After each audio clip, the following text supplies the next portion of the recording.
Do you dream about your next trip? You're in the right place. On the Time to Talk Travel podcast, we come to you weekly to share places to go and what to do when you get there. Let's dive into this week's adventure.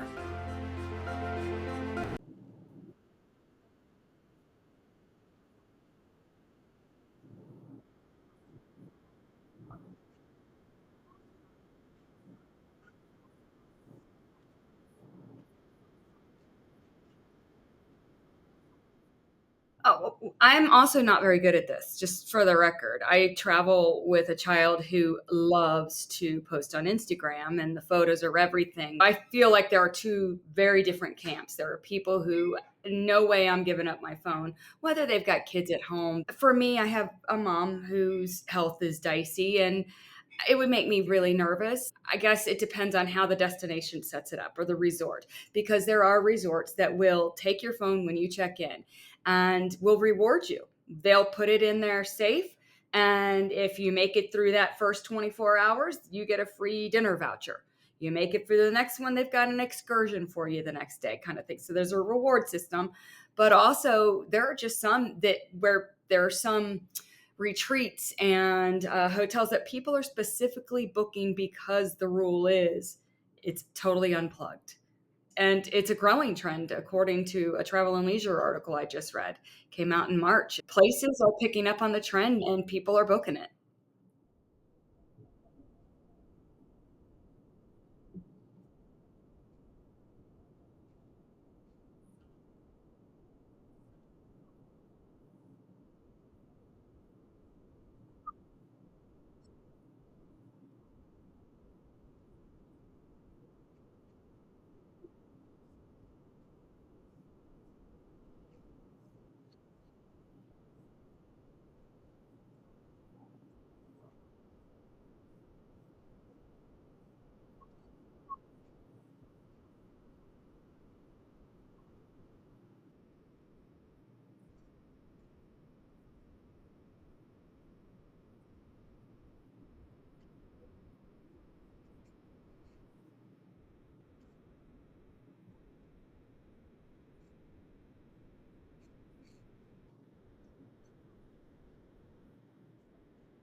People are very anxious handing over their phones. And for me, it's not even that I use it to call people so much. I listen to podcasts when I'm driving or when I'm walking.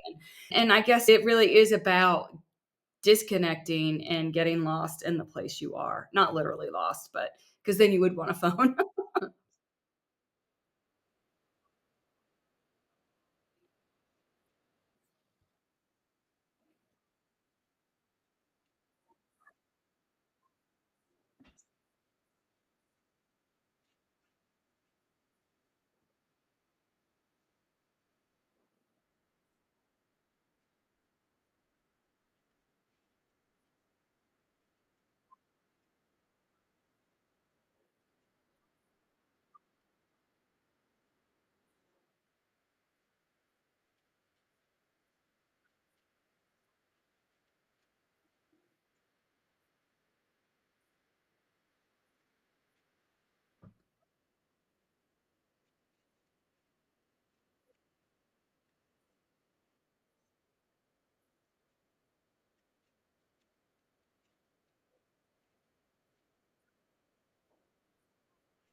A lot of the destinations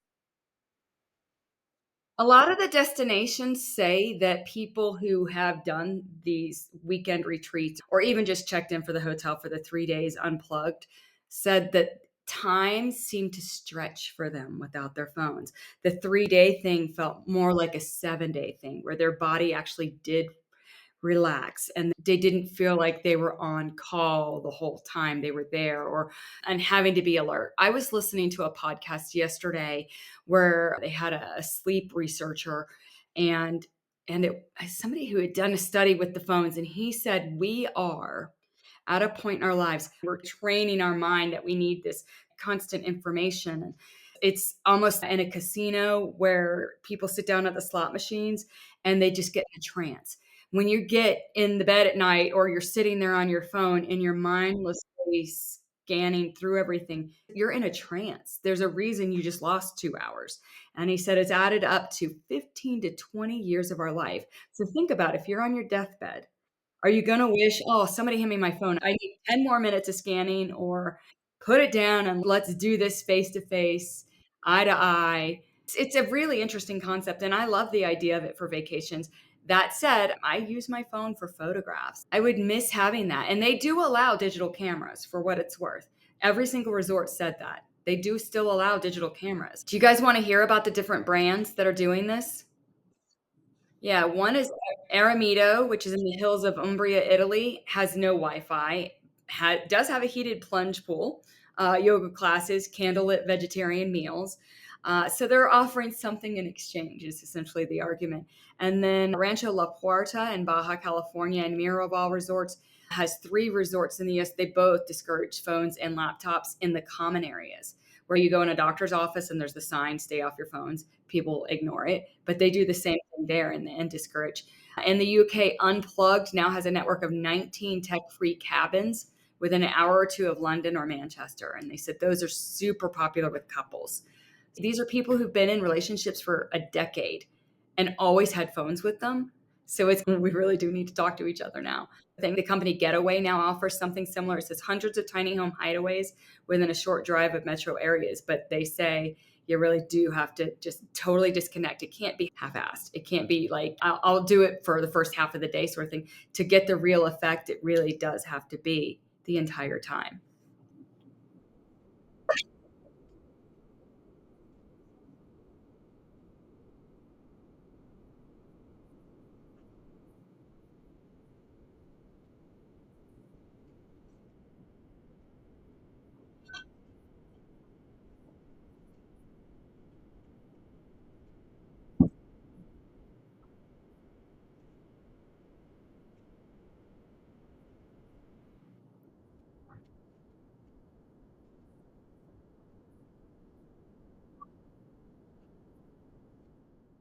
They did say the phones can be good for a lot of things. I read books on my phone. I don't carry big books when I'm traveling. I have no desire to add to my minimalist packing. I'll make sure I have 5 different books on my phone that I can read when I'm on the airplane. I love that. So if Tetris is what de-stresses you, so there are good things for it, but in this case, they're saying, "Nope, bring the big old book and go old school with it." So, it's interesting. It's interesting.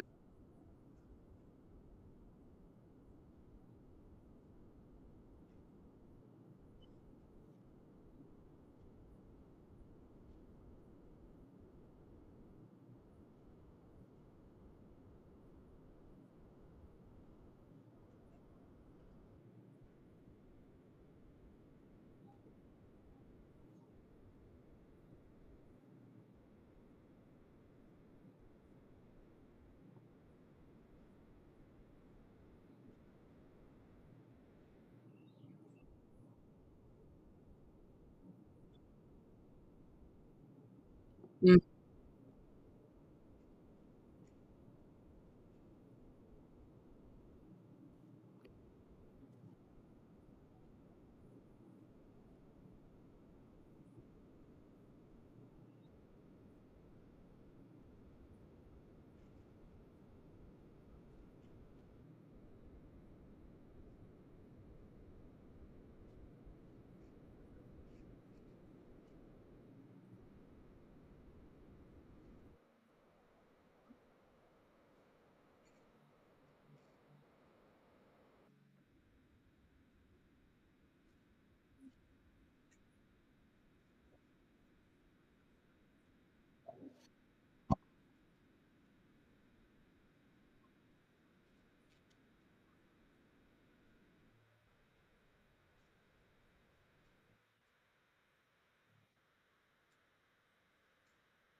That is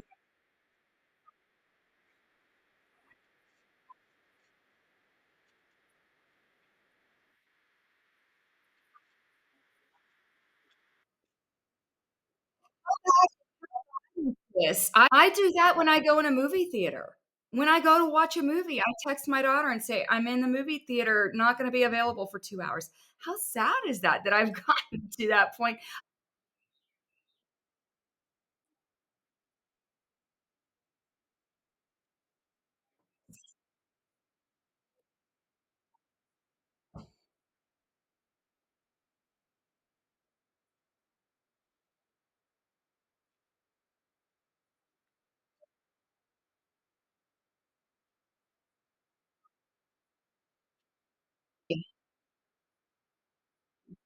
I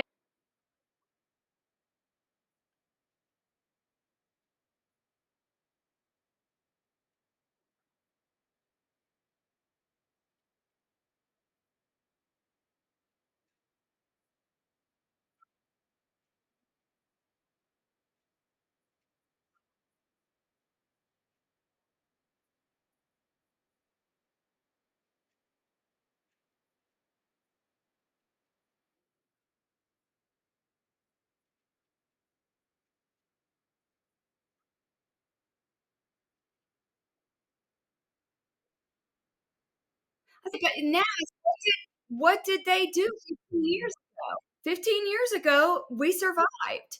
We did it. We didn't have to be available for that. I was You made it. I don't know.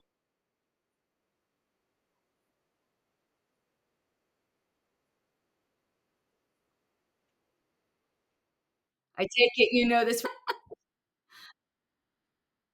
I just would say, I do think there is a value in it. I think we are all on digital overload. I think the news stream is nonstop. So many people are just done and they need the break. They want the break. I know I'm at a breaking point in my head. I feel like there's a Tasmanian devil spinning in my head right now with all the overload of all the things I'm trying to figure out and do and what have you. And honestly, I was in the car driving 7.5 hours yesterday, and I just listened to a podcast the whole entire time. And that was zen, to be totally honest. It was just, I was educating myself, so it wasn't brainless. I was getting all kinds of good information. I think I would have gone mad if it was total silence. Where in the past, 15 years ago, I loved driving in the car, would not turn on the radio because it was total silence. So it's interesting, you know? Do we still do that? Does anybody still do that?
It sounds like we are not their audience, but I will tell you, if you go on Reddit, they're hot, like, cell phones are bad, no surfing. The demand is there. If it wasn't there, these destinations wouldn't be creating it. It wouldn't be a growing trend. So, there are people who crave it for whatever reason. They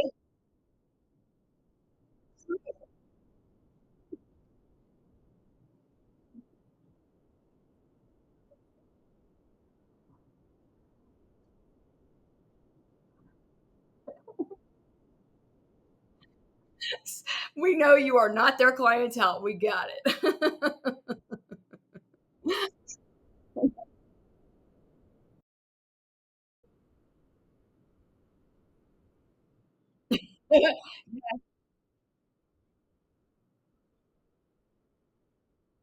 I think it'd be fun for 3 days, not 7. 3 days I could get through.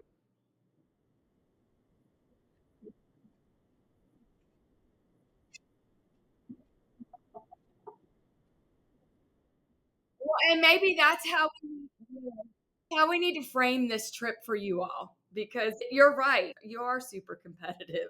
So that's what it's gonna take. Yeah.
I don't know about that, but I do think it might help a relationship. It might save a relationship for people to do that, and it's entire families. The first time I had heard of this was probably 9 or 10 years ago. I did a TV segment on digital detox and unplugging on vacation, and it was with a resort in Mexico where they rewarded people with a free dinner if they stayed off for 24 hours or a free excursion. So it was more families in that case, and parents who just said, "What's the hotel's rules, not mine," because then they're not the bad guy saying you can't have your phone. It's how it is. I think there's definite value in it. I wouldn't have any problem.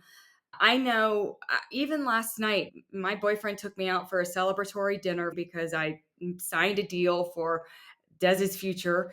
We were having drinks and he asked me about something, about a convention, a travel conference coming up. And I said, "It's in Spain." And he said, "Barcelona." I said, "No, I'm not sure where it is." So I picked up my phone to look at where it was. He was so offended that I picked up my phone because we have this agreement where we put the phones down. I didn't think I was doing anything wrong. I was looking up information to tell him, and he's like, "That doesn't have to happen right here, right now."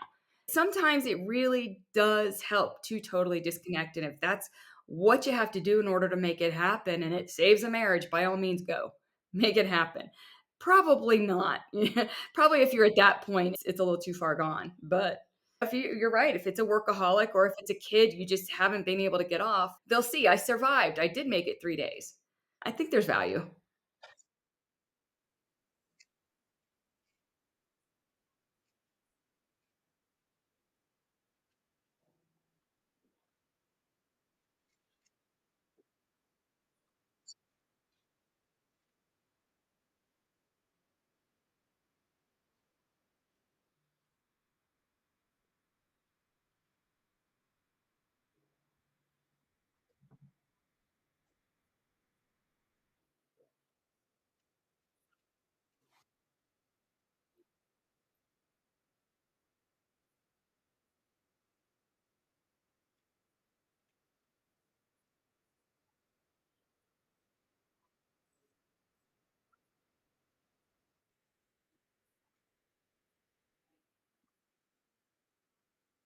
Mhm.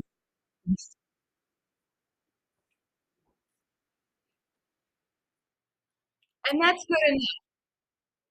Exactly, yes. Like you said, take some baby steps if it's something you think would help.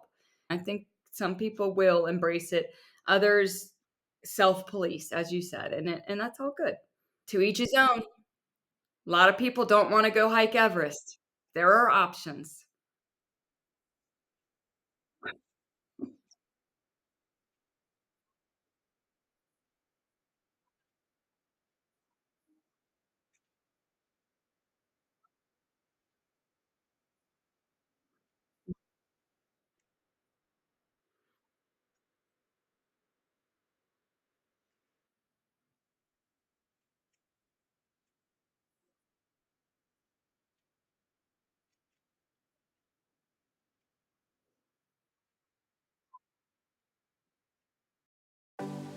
This has been another episode of Time to Talk Travel, brought to you by #travels.com.